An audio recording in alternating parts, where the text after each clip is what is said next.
নমস্কাৰ আজি বৃষ ৰাশি বিষয়ে ক'ব ওলাইছো বৃষ ৰাশি অধিপতি গ্ৰহ হৈছে শুক্ৰ গ্ৰহ এই বৃষ ৰাশিটো তিনিটা নক্ষত্ৰৰ দ্বাৰা গঠিত হৈছে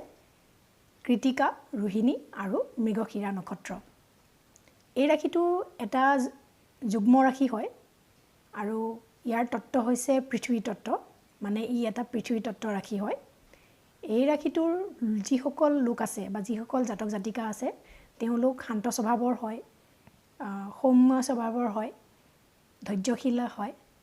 যিকোনো পৰিৱেশত তেওঁলোকে অতি সোনকালে মিলি যাব পাৰে বা যিকোনো পৰিৱেশত তেওঁলোকে খাপ খুৱাব পাৰে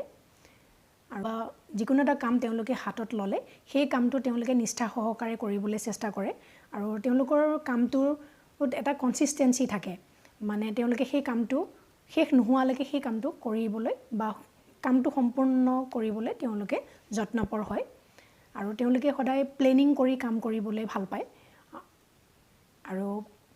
আনক সহায় কৰি তেওঁলোকে খুব ভাল পায় প্ৰতিটো সময়তে তেওঁলোকে আনক সহায় কৰিবলৈ তৎপৰ হৈ থাকে মানে নিজক প্ৰস্তুত কৰি ৰাখে আৰু ঘৰৰ পৰিয়ালৰ সকলোৰে তেওঁলোকে মংগল কামনা কৰে সকলোৱে তেওঁলোকে সকলোৰে কাৰণে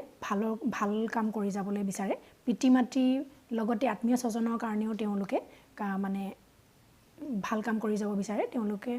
সন্মান জনায় সকলোকে আৰু এই ৰাশিটো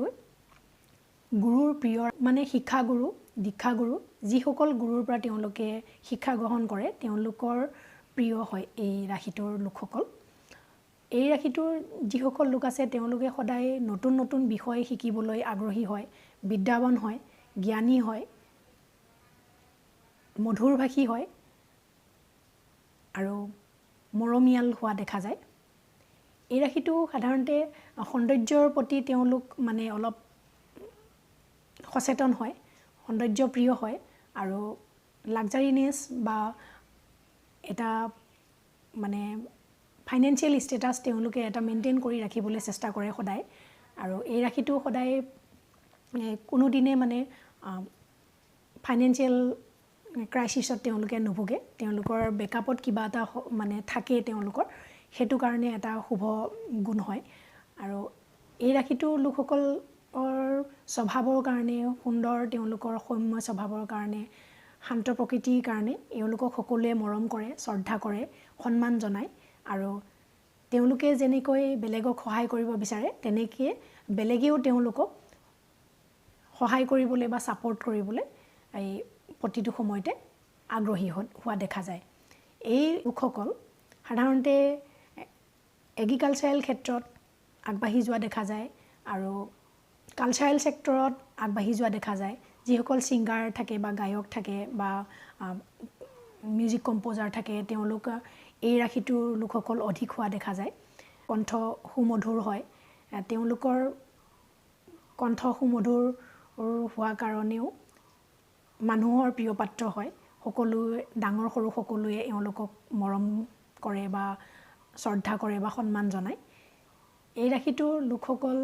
জীৱনত আগবাঢ়ি যাবলৈ প্ৰতিটো ক্ষেত্ৰতে তেওঁলোকে এটা প্লেনিং কৰি পেলাই আগবাঢ়ি যাবলৈ বিচাৰে আৰু তেওঁলোকে সোনকালে সাকসেস হোৱাও দেখা যায় আৰু অতি সোনকালে তেওঁলোকৰ মানে কেৰিয়াৰটো গঢ়ি উঠাও দেখা যায় এই জাতক মানে এই ৰাশিটোৰ লোকসকলক বৃষ ৰাশিটোৰ বিষয়ে আজিলৈ ইমানেই পৰৱৰ্তী পৰ্যায়ত মই